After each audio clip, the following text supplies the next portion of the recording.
All right, so May 12th-ish?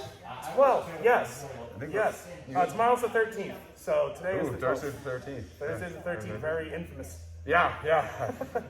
I think we're double shotted and stuff like that. We've had some people starting to kind of come back in, which is great. Miles and Aaron, Ian, and stuff like that, come back training. So this is great. I'm waiting a year, plus to get back to these days. So this is really If you see fun. this and you're not back in, come say hi. Yeah, We got you. drop us a note. Just slide up into our DMs or whatever the kids Slide up into the What do DM. they say? I don't know what the kids Smash say. the subscribe button. Like and subscribe. Do all It's that. lit. Fleek. Fleek. Totally fleek that. Anyway. Like whatever. So yeah, I think we're gonna keep going with these strikes and making openings and seeing openings for these throws. All these throws that we've worked on. I got a nice kata that we worked on called Karai. Great name. Fog Thunder, Mist Thunder. That works. It really works this kind of grab punch aspect into a throw. And so let's look at the kata and then start throwing some throws in there. I think I'll bring that one to the table tonight. Nice. I think tonight I'm going to specialize a ton on hooks, and specifically looking at we've already looked at sort of pivoting and shifting our weight as a vehicle for power delivery and technical flow. So let's add another punch in there. So We'll probably talk a little bit more about utility and application, but right now I think tonight I want people to hit some pads, and maybe we'll get into the kata here toward the end and use a hook to set up some different throws that way. That sounds great. You got me hooked. Oh, that's because I'm a fantastic hooker. Nice job. Oh, all right, let's do it. Let's have fun. Okay, Monte. Happy Wednesday. Welcome back, Mr. Pratt. Welcome back, Mr. Cheever. So tonight, we're in this phase of looking at throws, and we're in this aspect of basically looking at striking to get into throws. We're going to start off with a kata called Karai, which actually has a really cool translation, Fog Thunder, or Mist Thunder. But it's one of the ones that have a great name. It's a pretty simple kata, and as we know, all these, there's obviously issues that we can kind of add in there, and there's little, just subtleties and stuff like that. But for the most part, pretty simple little kata. It's from Shinden Furyu Tenno Kata, Gaku Taijutsu. And let's start with Mr. Harper. So we're going to do the nice way first. We'll talk about the more painful way in a second. It's basically the attack is this right grab. That's it. That's how it starts. So as this right grab comes in, I'm going to step back into a Migi Doko, cover up here, and I'm just going to deliver a shot right into his side. Here. From here, I'm going to transition this hand down, this hand up, move him into this Fujiaku. You might have it around. Fujiaku is like a take-ori that has more pressure on the shoulder. Okay, so not necessarily taking that down with the pressure on his hand. It's really this hand driving into this shoulder that's taking you down. All right, take-ori doesn't feel wonderful in and by itself. But the point of performance on this, I want you guys to recognize, as this is coming in, I'm not stepping like this. I'm stepping off to the side, because I really want to try to prevent this. So I'm stepping off to the side, throwing that in there. From here, as this comes in, stepping, rotating out. So I'm pulling this down with my right side, as I'm lifting this up with my left side, into this kosei. The Tokyoshi, taking down. Okay? Pretty simple to start. Everybody make sense? I want to see it, feel it. Feel. Grab for this. I'm stepping on. This is kind of a double hit. I'm stepping back and kind of pull him into this hit as I'm actually doing the hit. So how old was I again? Young sir. 50, right? Okay. Very good. Okay. 46 in a month. Okay. All right. Farrell, nothing else? Good work. Mate, really quick, just because I've already heard it twice, and I've been one saying it too. So best just to bring it up now. The actual movement behind what you're doing here is important. It is not so punches coming in. Here we are. It's not this. You're not going to get him. You're not going to get him if this is an arm pull. Don't let me pull you. Shoot. Here we go. From here, we're rotating. We're getting up out of the way. I don't even have your hand right now. But we're rotating. We're moving our body into position.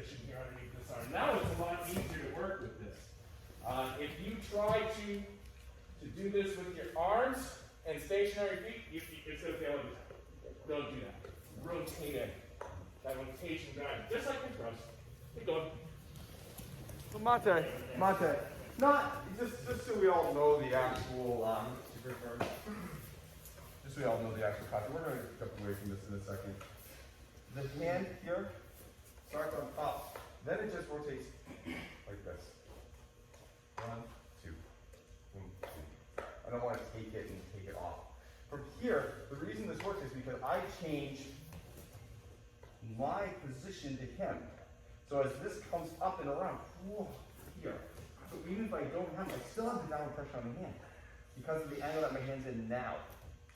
So even if he doesn't let go, fine, I still have the hand because of the original starting position.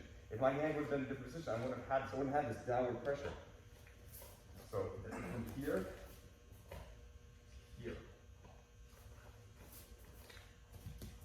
Arms are vertical.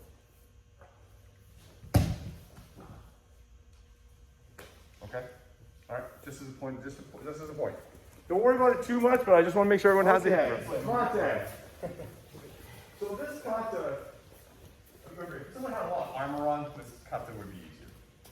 Invariably, all of you have found at some point in time that arm has a little more flexibility, and that maybe they don't go down quite right, that arm bends, or something like that. So the reason I look at this kata is really good if the person's like, yeah, you got some big ass heavy armor on, stuff like that, you turn, it's a lot easier to lock that arm. Just because they end up leaning over, a lot easier to take him down. It's not the strongest position in my mind for someone who is unarmored, athletic. Just when they can wiggle out of that pretty simply. Does that make sense? So the version that I actually was a little bit more invasive, I guess. So instead of this punch, which again, if hit right, is good, but it may not soften the way that I want it to. It may not be enough to make you go. By the time I get here, and he's on top of me. So as this comes up, I'm actually going to turn this into a shock attack to really ride this a little bit more. Now from here, I can actually start maintaining this a little bit better than actually taking down that way. Okay? This is unpleasant at best.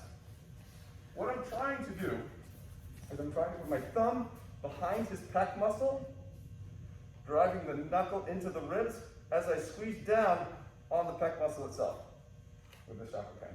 Again, unpleasant at best. But it actually makes for a nice hold that I can actually transition into the remaining part of the kata. Okay? It's painful and it makes them want to let go. It really does. And it actually really helps prevent that punch quite nicely. Other options are just, we've already achieved it for you. Wow. Hey, buddy. Hi.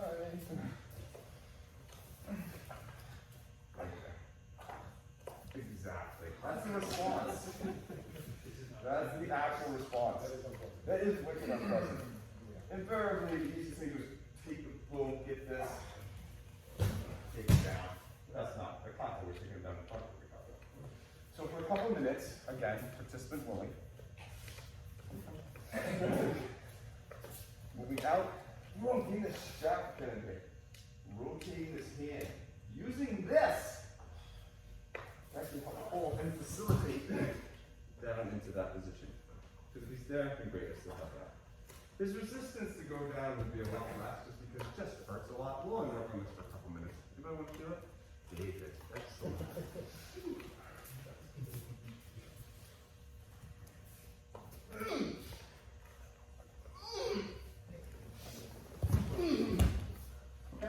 Go ahead, have fun.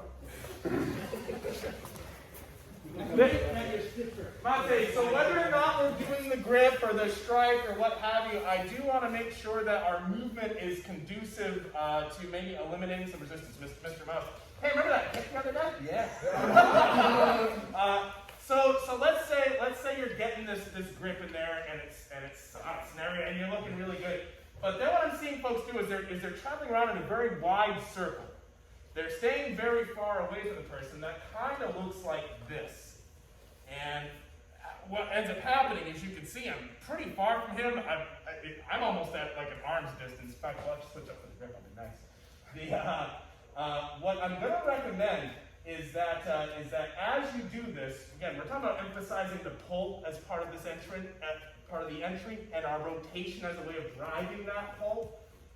Don't be afraid to stay closer to him, and even if the arm doesn't follow this path, it can even go down. You're still looking pretty good. If you give me some resistance on this. If I try to stay to the outside, hey, I'm too far. I can't affect him. But even if I do manage to pull him down, so let's say I pull him down, but I'm out here, can you recorrect?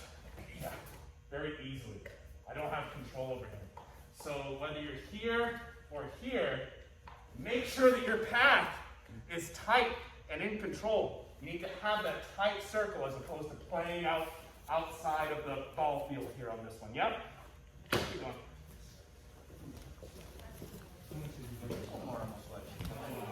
My turn. Oh, I see. Start here.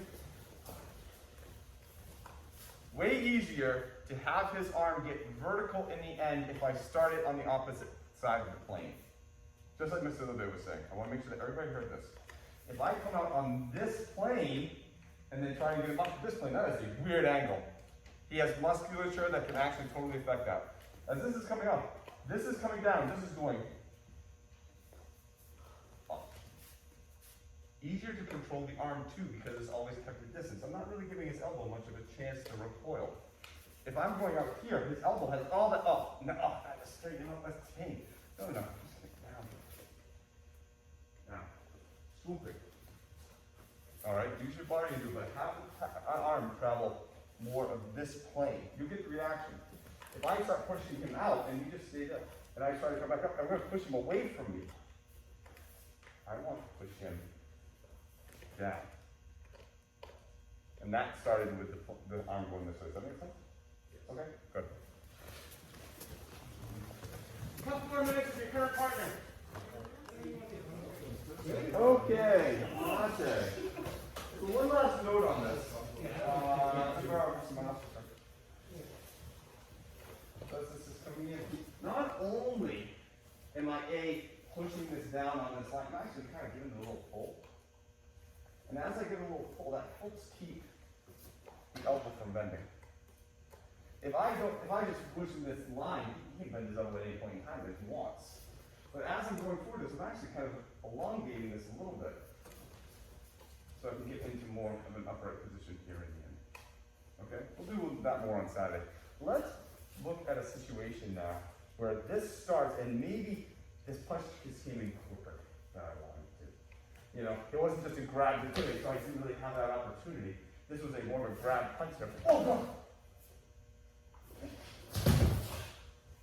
Fine, we'll just do the shot for 2 minutes. This is really just for fun. Alright, we'll go into the throw later. But as this comes in, this, boom! So now, like before I was here to here, now I'm here to here.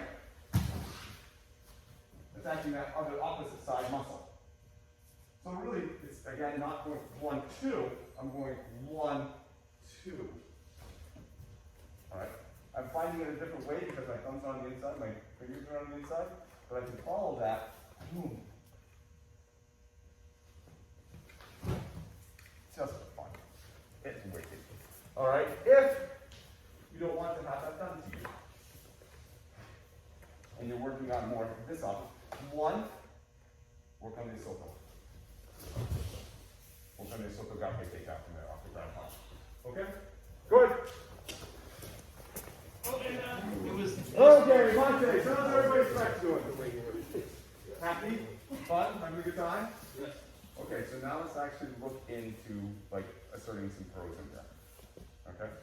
Make sense? Let's see. Jesse. So let's go back to that original. He's throwing that punch. I'm moving off to the side. Boom. Yeah, I'm moving off to the side. Maybe just because of the positioning, notice I'm kind of opened up a little bit more. So really that punch really didn't have quite the effect I wanted to hold in here. I just happened to turn it here. Oh man. Wait. Gonna get after Margaret. Right in there. Alright, let's work that one first. So I grab that punch. Alright, let's work that Yaku Nage first. And then we'll look at how we throw the punch in maybe get into this high push or Karai push. Can I see it really slowly? Yeah.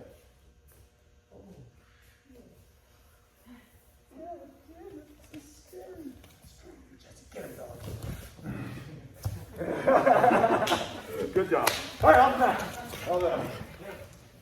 Mate, something to reiterate. So saying the same, a very similar thing, maybe just in a slightly different way. We were just talking about this over here.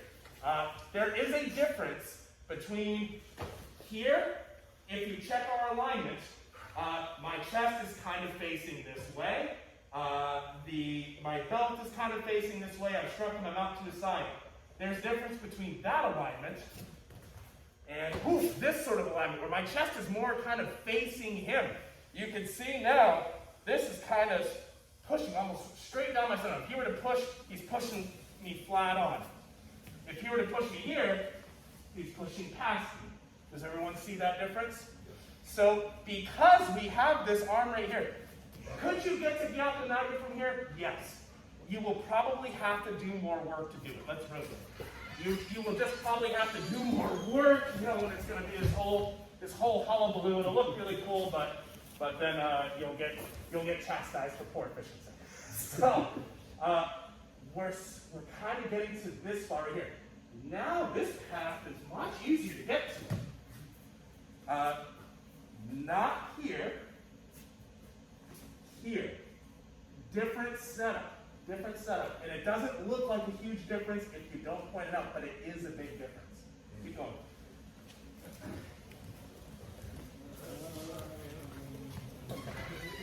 Yeah, Mate. I think people are having an issue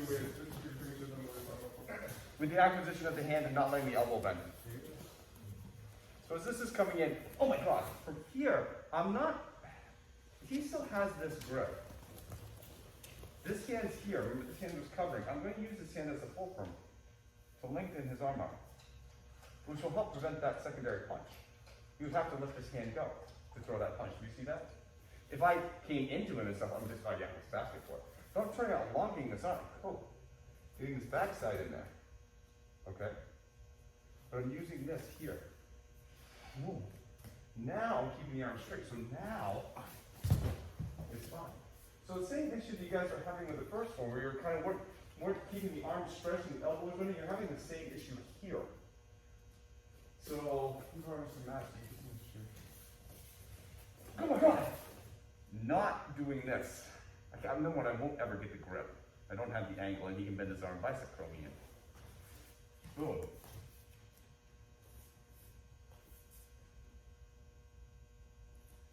Getting that shelf to support this. From here, we can go, or I can put it up on my shoulder if need be.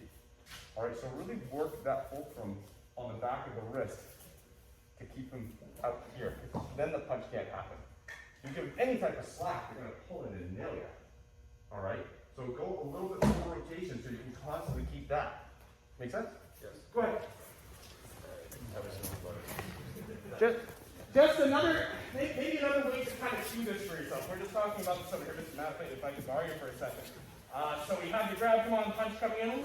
We get to here, and so I've been seeing a lot of different things happening with this left hand to try to set this up. And I've seen a lot of folks try to keep this attached and make this work, which is maybe possible. But if he resists, this is very easy for him to pull. Oftentimes, it will also, even if I start to get this, tend to collapse the elbow. We can kind of see how it's not really Gyatso Naga right now. Maybe if we plan for this, hey, cool, maybe we have a cool shoulder thing. What if, if we're using our body to do this, by rotating, we use our right hand to control the wrist, we rotate, the left arm's right here. And then, boom, now you have all your Gyatso Naga stuff. Since you're already rotating, let the things do what they need to do. Hey, we're looking all right here. We're doing okay. Right hand will control the wrist. Left arm will set the throw. Right arm or right hand will control the angle at which the elbow is. The left arm will be the brace over which it breaks. Yeah? Keep going. Okay, Mate. Let's look at another throw. Let's grab her. 2 more items. So let's go back to that second person then. That came up here. And whoa! He threw that punch in. Just came fast. It's quicker 1-2. You get this committed. Nice little pat touch. Using this, please. I really want the concentration to be on this. I don't want this to be some big time haymaker. You folks. Help my ball now!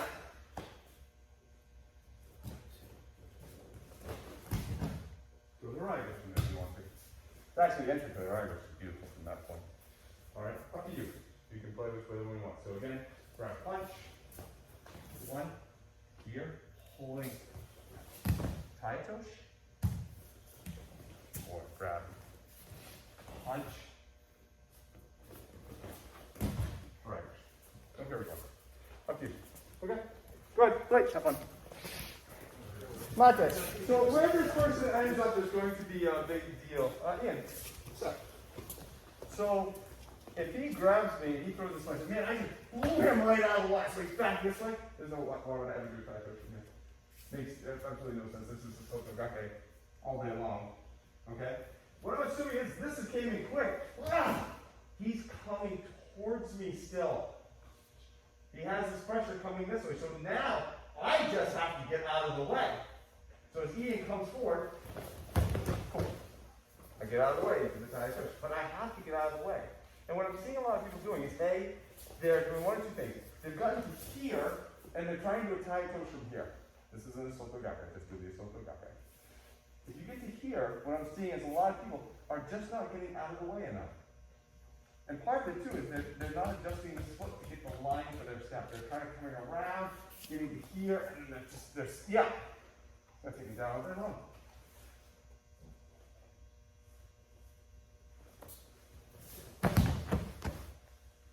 That foot turn enables me to get out a lot further. My path is now straighter this way and out. It is not rounded. So hence I'm not getting flat on. Does that make sense? So if you're going for that tie touch, please make sure you're in a position to do the tie touch first and foremost. Make sure that it's not in the Sotogake position, you're trying to pull a tie touch off. If you go for the tie touch, adjust that angle. Pull. Out. You got to give him the hold to fall through. And because of that foot placement, people want to give him the person the hold to fall through. That make sense? All right, good. All right. So some of you have been here more recently for the stretching stuff. Others, hey, you're jumping back in, and it's kind of just going in without a lot of prep. One of the things that we're looking at is using our weight shifting and pivoting in our feet to allow us to throw with both power and flow. So we're going to start off, if I can have Mr. Jesse here, and if I can just have this guy up on the inside, we're going to look at a right hook. So right hook for right now, we're going to be throwing with the lead hand. So we're going to have right leg in front. Here is not what I'm going to be looking for. That is not going to be what I'm looking for. We're going to be looking to try to deliver a tight hook that uses footwork and hips to drive the punch. So last week we were looking at using elbows with hip rotation. Imagine we were going to be elbowing past this pad, almost like maybe there was a face right here. Woo, and I kind of miss it. This hand's luckily still up. My weight is now on my right foot. From here, we're going to shift our weight back. Notice the pivot right here. And see what happens to our chest and shoulder. It turns along with our hip. Breathing and stretching. As we're shifting back, this is going to come up. Elbow's going to come up. And we're just going to be throwing that right hook right into the pad.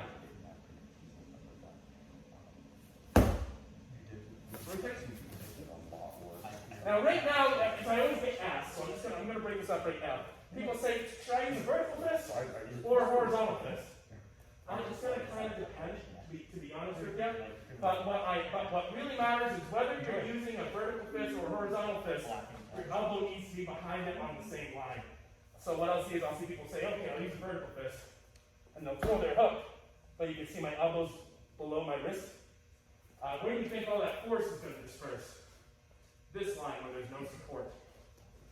I want to make sure that all of my chest, all of my anterior core, my hip, my thigh, that there's this whole support structure behind my punch. 1, 2. There we go. 1, 2. Also notice, it's not hitting behind me.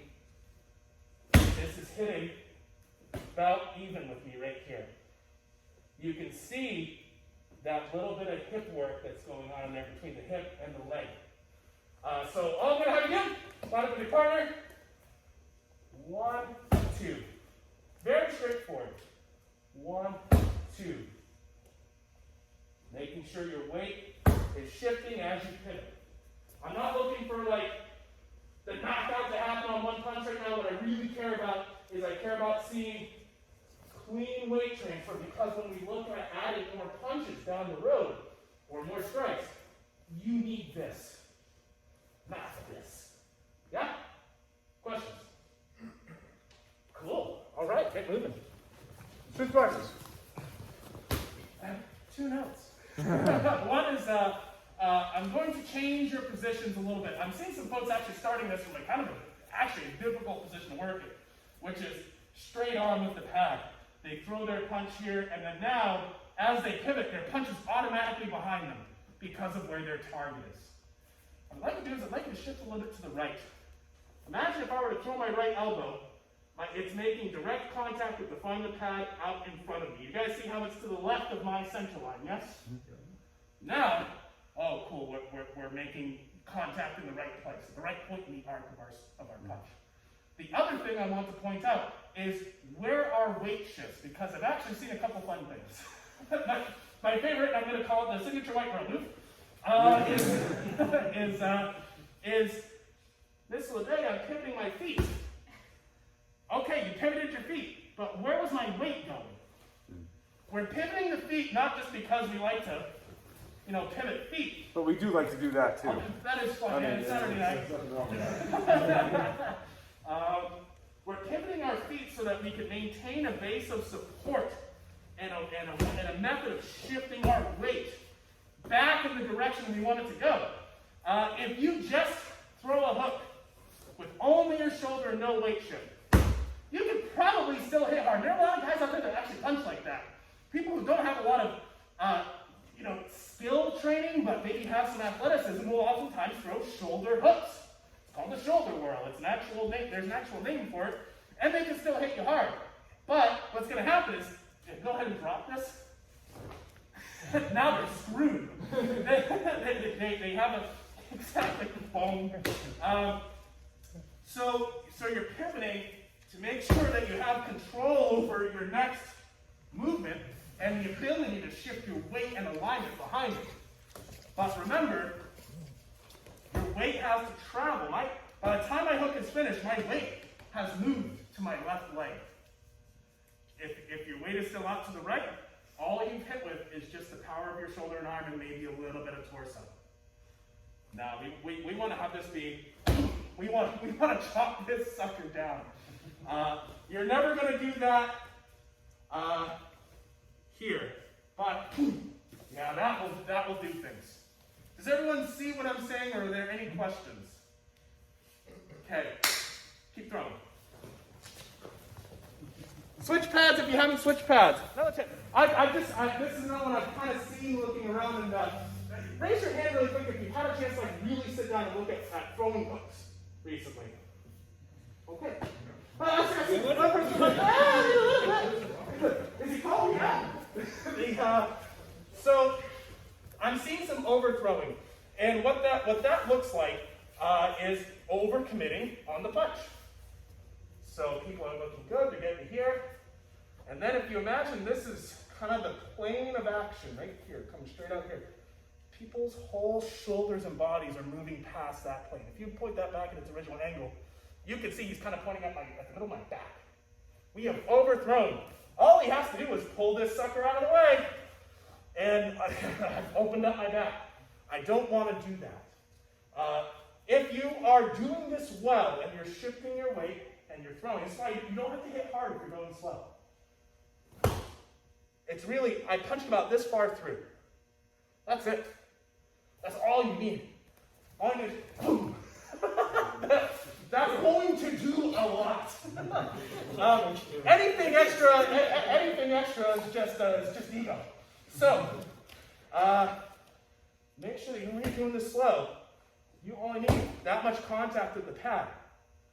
You only need it to go through this far. The other thing I'm noticing is sometimes people aren't really using this leg. Well, I want to re-point out that if I leave this leg pointing straight ahead, what happens is, you see how my hips and legs are kind of aligned this way, but my torso is this way? Where's energy lost? At a joint. Where is it being lost right now? Hip. Hip. When we rotate this with us, what that does is that takes my quad, my calf, all the way up to my quad, all the way up to my, let's rotate, all the way up to my hip flexor, which also hits my abs and keeps my chest in line.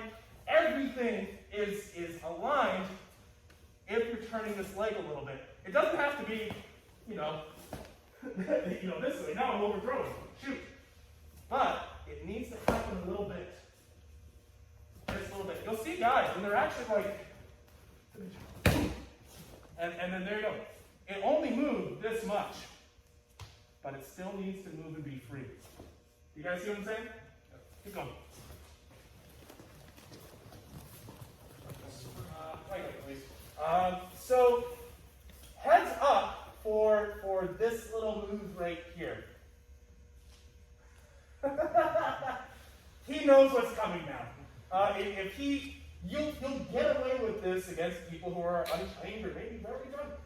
But if you drop that hand a lot, yeah, now I'm going to have to hope, best cases, I'm going to have to beat him to the punch, and I'm going to require speed now, and quite frankly, I don't want to have to require that.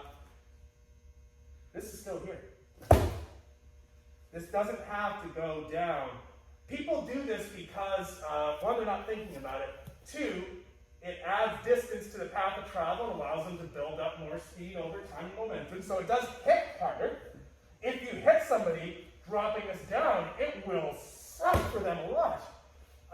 But your chances of getting countered or having bad things happen and all sorts of stuff come in and screw you up really increase by a large amount, especially if you're already tired, damaged. Also, the more path you have to travel, the greater a chance of misalignment. Again, a reminder, most injuries in fights are self-inflicted, and throwing a hook poorly is a great way to break your hand. So, please don't set this thing down and then think you're going to bring it across. See if you can keep it, since my body's going down, my hand's already doing that.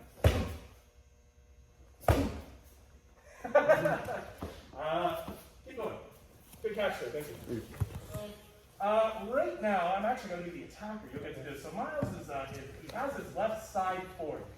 And what I'm going to do is I'm this son of a gun who thinks he's going to throw a right hand, and Mr. Miles is just going to kind of slip to the left of it a little bit. Oh no, I'm in some trouble. There we go. Just starting. Very, very, very simple. Throwing the left, he's just kind of shifting and pivoting a little bit. He's set up for his hook. Boom. And then coming back through with that on the tail end. So by myself, here's your setup. This is the same setup you were just doing. Boom. Questions? Please, you can wear gloves. It might actually be advisable to practice this. Please wear some gloves. But you don't have to make a lot of contact you did this way. Keep going. Mate, kind of had a little bit of scattered discussion about this between the groups, but target choice does matter. We've been playing with throwing this at head height because, well, it's a kind of a clear and obvious thing, but the ribs and body are also very vulnerable. If I am Lynn and I'm working with Ian, I'm probably going to have a hard time hooking them in the head from, being about a foot shorter. Or maybe they're the kind of person that throws across like this and they keep themselves very covered. There are guys that throw like that too. That's okay, that's their choice. and we're going to remove that from them by removing their rib.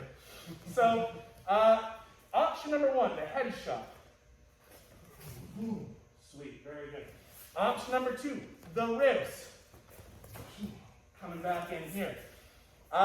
If they tend to carry their hands low and their punches here, the ribs aren't really going to be very available. I'm covering them with my arm. He goes to punch me in the ribs. He goes to punch me in the ribs, and I'm here. Okay, he might hurt his hand. But he notices I carry my hands low. Whoops. Boom, there's the hook to the head. Instead, here I am now. I'm Mr. Technical Boxer. Boom, there's the rib. There's the rib. Or maybe he's a foot shorter than me and doesn't have a heck of a lot of choice. So he's going to tighten the ground, get up in there, and dig in. The other thing I'm noticing, and some people are doing this naturally, I was going to try to get there today, but I don't think we will, was you're starting to turn your hook into an uppercut. And that's a good thing. That's actually a good thing. I was like, well, I started to hear a lot of people like, uh-oh, I'm like, no, it's good. The uppercut, sir. Yeah. Oh, left uppercut. Okay. Oh, that's after the punch. After the punch, I'm sorry. Yep, and then left uppercut. Oh, yeah, there we go, sweet. So this punch can kind of change its pathing. And the only thing he's really changing is this angle. From here, which is a hook, to here, which is an uppercut. But if you notice, the hip motion and the weight shifting is virtually the same. So you can shape your punch however you see it, as long as you have a consistent method of delivery through your body and feet. Does everyone see what I'm saying there? Yep. Couple more minutes, and then we're going to bring back the kata. Ooh. On board. On Saturday, we're going to work on this some more. Mr. Miles White, still, you got some big gloves. Actually, you have big gloves on now, Mr. Adams. So let's revisit the kata for a second. Same right grab. He's made a horrible mistake because you know how to throw a right lead hook. Now, the fastest thing to do is to move offline and to throw it straight. That will be probably your fastest solution. That will probably be the fastest thing that you could do. If you're maybe a little ahead of the game, this is kind of coming out. You're someone about, he hasn't thrown a punch yet.